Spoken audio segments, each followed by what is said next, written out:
Hello, hello, hello, and welcome to the Tim and Shipe Show. This is our first episode of the new season. It's actually the preseason right now, and what we're going to do is we're going to do a couple episodes a week leading up to college football, which is exactly 14 days away if you're an Ohio State fan, because Ohio State kicks off against Minnesota 3:30. I don't remember what channel it is, but 3:30. Check it out. Ohio State at Minnesota. The Gophers are going to be going crazy. And it's going to be the first time for a lot of these players to actually be in front of fans. So I'm really looking forward to this season. But before we get into that, we have to talk about everything that happened during the offseason. There's been so much news, so much going on, from name, image, and likeness to Oklahoma and Texas leaving, to the 12-team playoff, to just everything. You know, it's just anything that could have dropped this summer for college football seems like it did drop. So let's get into our first preseason episode, name, image, and likeness. But before we do that, we have a special guest today, Joel Guinen, who is recording with his children, and Tim Jones along for the ride. What's going on, fellas? Hey, thanks for having me. It's a pleasure, buddy. Most important thing is Florida plays FAU on September the 4th at 7:30 on the SEC Network. That's such a great warm-up. I'm so excited for that game. Yeah, well, man, this isn't really preseason talk or what we wanted to get into, but Florida really gets a nice cakewalk, easy open season like most teams do. Ohio State goes from a Big Ten contender and Minnesota, and then following week at home against Oregon. So 2 back-to-back juggernauts to start the season. Minnesota's not a juggernaut, and they play no one the rest of the year. I'm so excited to see what happens. Not super easy schedule for Ohio State once they get past Oregon, let's be honest. No, we'll talk about it later because you're wrong.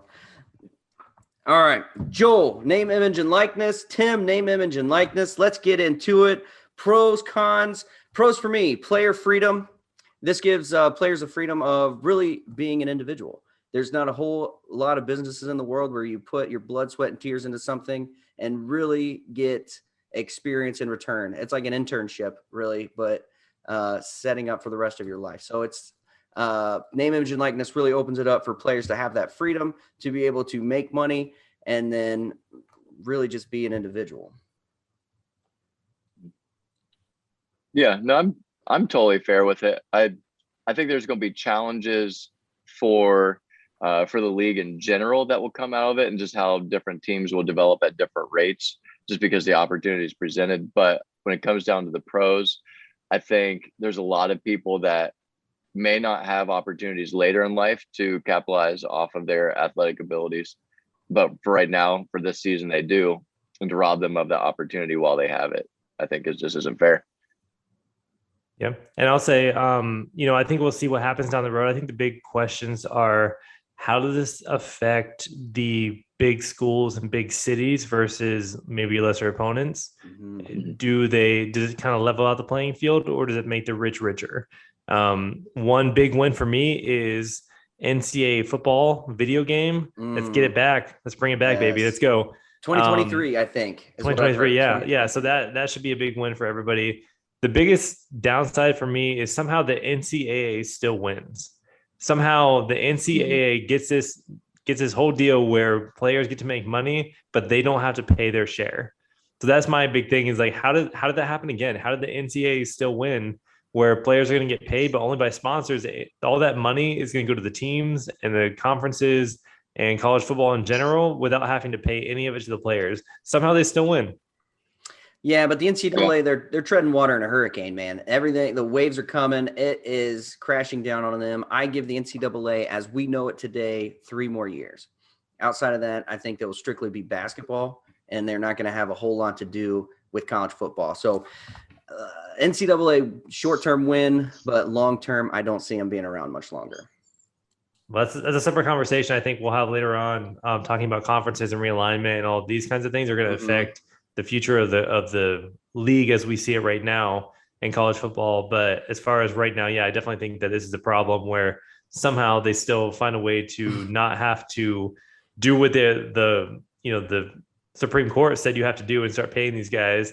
And college football is like, no, we'll find somebody else to pay them instead. Yeah.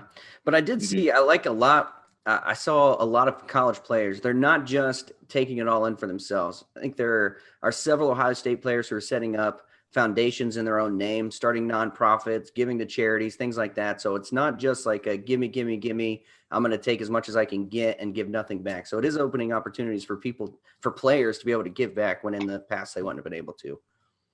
Mhm. Fair point. One big win I think that what we can all agree on is these under the table handshake giveaways are going to be less of an issue at this point. Obviously, there's rules. Several states have already put in place laws to kind of regulate this, which has actually kind of backfired, I think, to where, like, for example, Florida was the first state to regulate it, but it actually limits the sponsorship opportunities for players.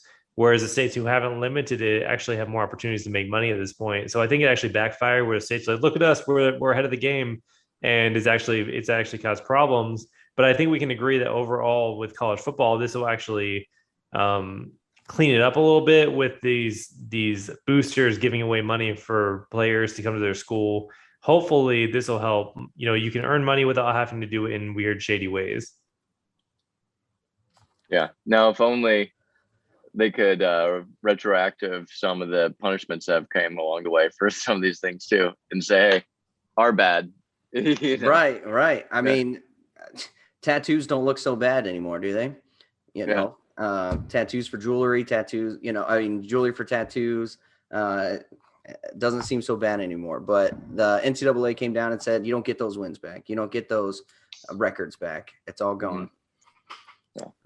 And I don't think they should. Like, for me, it's like, hey, well, even though the rule wasn't there, like, I should get rewarded for what I did wrongly before. And like, I don't agree with that. Like, I don't think that we should go back and give, Reggie Bush's Heisman back because he broke the rules. Like, that doesn't make it okay. Even if he's saying, well, everybody else was doing it too, that doesn't, again, if you get a speeding ticket because you get pulled over and like, well, everybody else is speeding too, that doesn't make it okay. Yeah. Right. Or if they later come back and change the speed limit to 75 rather than 65, you got busted at 70, they don't retro it. Like, oh, well, that's true. That's true. I like that. Give me my $200 back because I was speeding now then, but I'm not speeding now. So right. Yeah, that's fair. Tim, that was good. That was a good point. Weird. All right. So my first con, what I don't like about this is that, for one, I don't like what happened with Quinn Ewers. I think this is an adverse effect, I don't know what word I'm looking for. Whatever.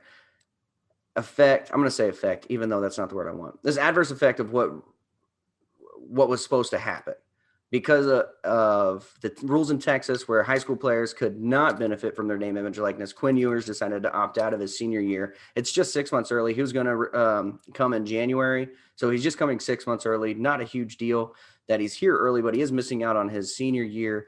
And it takes away a quarterback recruit from our 2022 class. Now we have 2 5-star true freshmen rather than one coming in this year and one coming in next year. So it completely kind of threw off Ohio State's recruiting with Quinn Ewers coming to town. He doesn't know anything. He might get redshirted, but he can at least start capitalizing on his name, image, and likeness.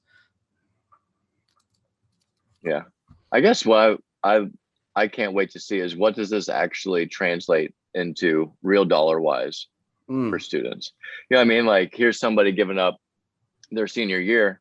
What does that amount to, at the end of, the end of an additional year in college football? Like, do they get, is it $30,000? Is it 300? You know what I mean? Like, what's the net gain? And so I think it's going to be interesting to see over the next couple of years how that stuff kind of shakes out. Yeah. Well, we already yeah. Go, does anybody have any numbers on it? Yeah. No, I was gonna say, I think it's comparable to right now where we're seeing players opt out for the senior season of college football and go pro, right? And how much money they could gain or lose in that scenario. I think it's the same thing, but the problem is we don't have a viable comparison right now because no one's ever done this before. It's brand new. Mm-hmm. Now, I don't know if you choose to believe Nick Saban, but Bryce Young, before even taking a single snap as Alabama quarterback, says he is reaching up to 7 figures in name, image, and likeness endorsements right now. So that's just the power of Alabama football, the power of Ohio State. And to answer your question earlier, Tim, do the rich get richer? Does it level the playing field? 12-team playoff levels the playing field. Name, image, and likeness make the rich richer, because who has the spot? Who has the boosters? Who has the big cities where there are a lot of people who can invest? It makes the rich continue to get richer. You're going to see Ohio State, Florida, Alabama, USC, Clemson's of the world. They're just going to get bigger and better guys. Yeah, I agree with that. I think what I meant by that more is, do the teams that are in bigger cities, or the University of Miami, who has a huge alumni base, is that gonna increase their talent in the future? Or Georgia Tech near Atlanta, or UCF in Orlando, teams that aren't maybe as big college football teams right now as they could be or have been. Is that going to, in the next 5-10 years, give them more of an advantage versus teams like maybe University of Florida, who's in a smaller town and they have a big alumni base, but also they're not in a big city? Is that going to affect their marketing potential? Yeah, that's actually really good. Again, I think that the 12-team playoff is going to do more for leveling the playing field than the name, image, and likeness. But I can see, like, Miami's a great point, where I could see Miami just taking off, because who doesn't want to live in Miami? And then if you're also throwing dollars my way, big dollars to play there, yeah, I could see a lot of players going down south, taking their talents to Miami. Yeah. You want to go to Miami or Wisconsin right now? Make a choice. Right. Wisconsin. Yeah. It's true football down up there. I think it's going to create such a gap between the quality of players that are going to be acquired by teams that it's almost going to have to change the divisions itself. I think there's going to be teams that are D1 that almost have to move to D2. You know what I mean? In terms of either that, or your top tier out of D1 has to become its own division within itself, above and beyond that, because there's just going to be such a gap. Yep. That's going to happen. No doubt about it.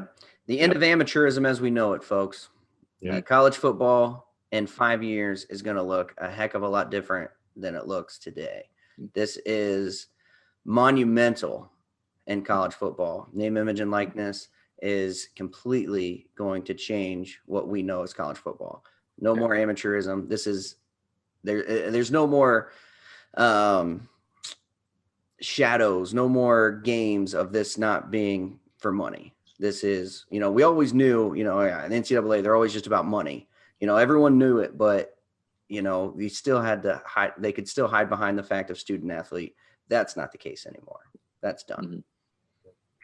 Yeah. And I think it passed us by so quickly. We knew this was a potential thing in the last year or two, where this conversation started coming up and started happening. But I think it just came up on us so quickly that we weren't necessarily prepared for it. And now it's like, okay, what does this mean?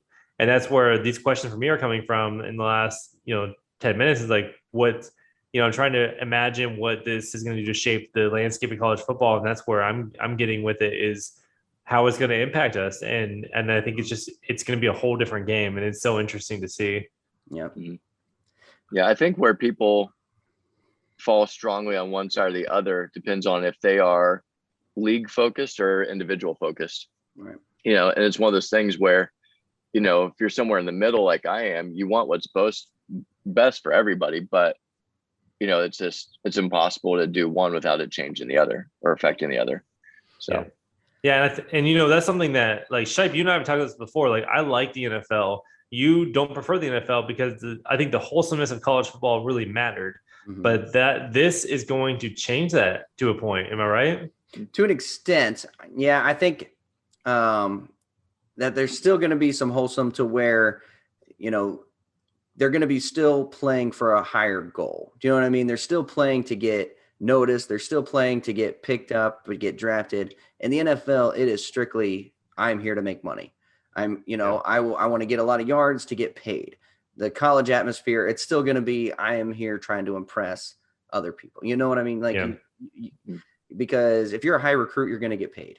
I mean, but you still want to make it to the big leagues. You don't want to pick up the peanuts. You want to get, you want to be in this show. So agreed. But the difference was, I think, the camaraderie, team effort, let's get together, and players will come back because they're like, I want to win this with my team. I want to be there with my guys. And now it kind of feels like it's becoming more of the G League, the college basketball. I don't think that's true. I think that, you had people like Chris Olave coming back for Ohio State, Tyreek Smith, players who could have left who didn't. But those decisions were made before this ruling came down. I know, but I think you're still going to see that. You're going to see the players who are going to sit out of the bowl games just like before. You're going to see but I still think that at Ohio State, they refer to it as the brotherhood. And I think that that's still going to be very real at Ohio State. I don't know, I can't speak really to Florida, but there is like a feeling of a brotherhood, at least from the outside looking in, that, they're still, they're soldiers going to war together and kind of a perspective. Of course, in year 1, we see that. But I'm saying year 5, year 10, is that still going to be a thing? Or is it going to be a minor league system to get to the pros? That's my fear with this. Is one of the downsides is that what it's going to become? Yeah. Something I think is going to be good. I was done. Something I think is going to be interesting is I think given a few years, you're going to start getting a higher quality rookies in the NFL, because you're going to have people that are willing to hang out longer in college football because they have something that they're making.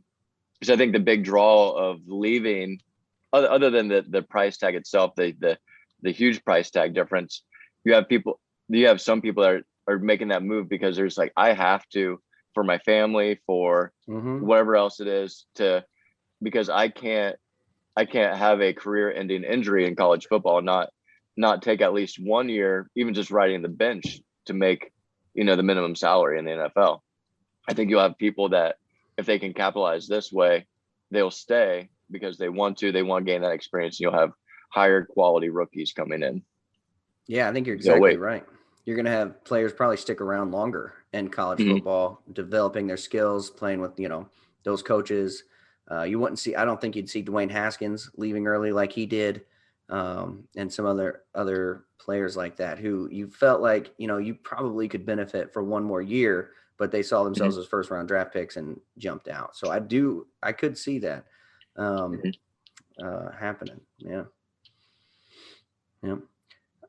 So Tim, looking back at Florida, what players do you think could have capitalized on name, image, and likeness that didn't? I'm kind of putting her on the spot. I'll start because I think when I look at Ohio State, Tate Martell is a player who was at Ohio State, who was like a highly recruited player who really could have benefited from name, image, and likeness in this kind of day and age, just like Quinn Ewers is now. And I worry, this is a topic for another one, but I worry that Quinn Ewers is going to be like Tate Martell. That's my biggest fear.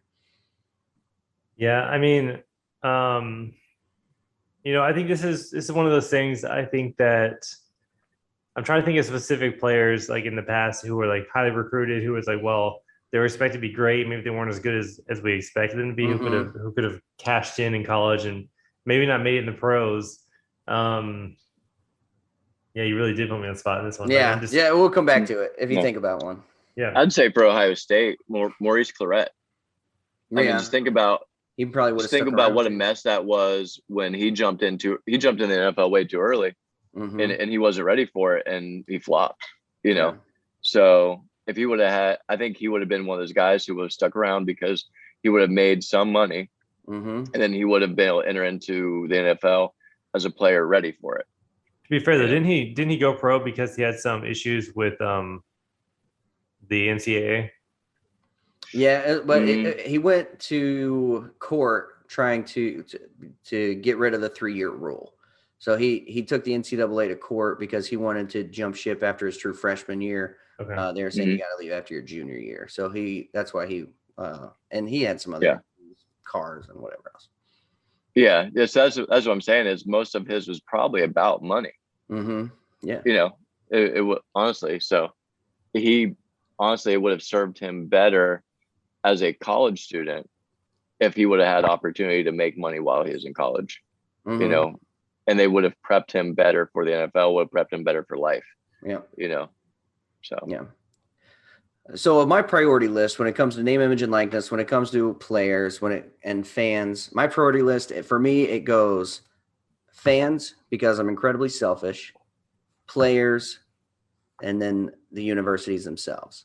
So that's the priority for me. So as far as a fan, if college football, if the games continue to stay competitive, if it makes players want to do better and we see a better quality of game on the field, that's priority one for me. Next is players. I'm pro player when it comes to this. I want them to benefit, be able to have all the opportunities in the world that are given to the coaches and everyone else that is involved in the NCAA and involved in college football. And then the universities, I want them to do well so that they can put a good product on the field and have good coaching. So those are my priorities. Yeah, I think that the priority is keep the level of quality in college football. That's my number one, because I don't want it to be affected based on these rules, obviously. Now, I'm not naive enough to say that, we didn't know money was being exchanged before now. Right. But again, that should be the priority. Mm-hmm. So if that quality remains, so again, that kind of goes back to the fans, like you said. The second thing would be the level of, if the game stays the same, then the players are my next priority. I think we should pay the coaches less, pay the players more, and see how it goes from there. Oh man. Yeah. Why can't we just keep paying the coaches the same and letting the outside sources pay the players? Universities are paying the coaches.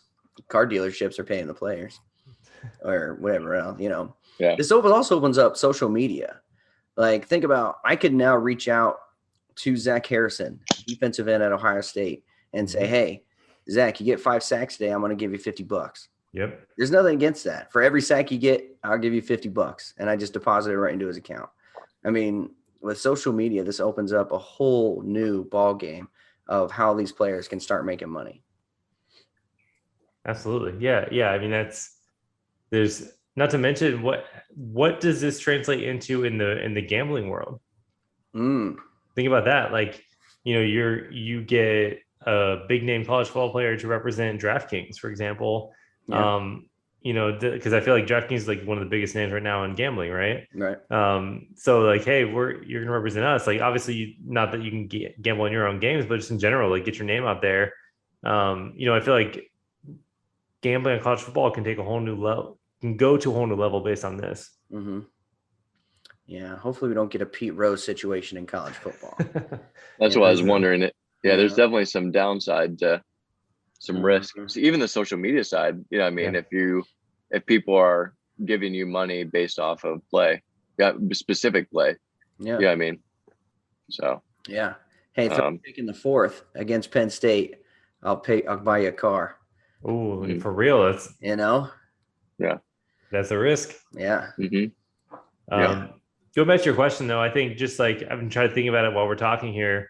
Looking back on the University of Florida, this is going back a little bit, but one player who I think would have really, really benefited from the name, image, likeness was the guy who followed Tim Tebow at quarterback at Florida, John Brantley. Like he broke all of Tebow's records in the state of Florida in high school. And he came in after Tebow, and everyone's like, oh, he's the next big thing. Mm-hmm. And that was kind of the downfall of Florida's like reign at the top of the college football rankings. I think he's somebody who could have really pocketed some money before he flopped and was a total failure in college football. Well, look at Tim Tebow. I mean, he could even say Tim Tebow. I mean, he cashed in anyway. He made money. He's good. What do you mean? He at least went to the NFL. He made his money even beyond that. But I'm just saying, like, John Brantley, like, you haven't heard his name in the last 10 years. He did nothing. He was not a good college quarterback. He was a huge disappointment. But everyone was like, he's the next big guy. He broke all of people's records. So I think that's one of those guys who's like, you look at him and it's like, well, what happened to you? But coming out of high school, he would have been cashing in. He would have made a ton of money. Mm-hmm. Yeah. Did you see Tim Tebow throw those blocks? I did see him throw those blocks. He got cut for a reason, let's be honest. Yeah, man. I was rooting for him too, man. I was like, man, you're built like a tight end. You could, but just don't expect him to block. I don't know why they would put him on routes or something. Like Dude, Shipe, we could have gone to a Jaguars game after the Florida-Alabama game. Oh, could we? We could have if he had been there. Yeah, if they're still home, could. We still could. We still could. I mean, I'm not buying those tickets, but we still could. Well, spoiler alert, we'll tell you guys about that another day. Yeah. Yeah, heading to Florida. All right. Anything else to add, folks? Have we hit it all? Is there anything name, image, and likeness? These are kind of a quick hit episodes because just in a couple days we're going to be doing this all over again, talking 12-team playoff or Oklahoma, Texas, and just the changing atmosphere, the changing landscape of college football leading us up to the September 2nd kickoff with Ohio State and Minnesota. Fellas, anything you want to add before we put a bookend on this? No, I mean, I'm good. I'm so excited, man. We're finally back. It's been months. We've been talking, getting ready, preparing, and now it's time. We have 2 weeks, and college football is back. Yeah. You know, you say a few months, but this is where it's back for real. Last year felt like kind of a pseudo season. You know, I mean, Ohio State went to the national championship, whatever, it was fine. But it didn't feel real. You know, when you go to Penn State and there's no whiteout, that's not a real season. Now I feel like college football is back. As long as everything holds off and we can get fans back in the stadium, it's going to feel like a real season again. And I couldn't be happier. I am super stoked to see CJ Stroud and everything else. Man, I'm itching for it. It's going to be awesome. Yeah. Life is back. Life is back in a way. Yeah. Life is back. All right. Joel, it's been a pleasure, buddy. Thanks for having me, guys. Input. You're awesome. Come back anytime. We'd love to have you. Yep. All right. Until then, we'll catch you next time. See ya. Go Gators.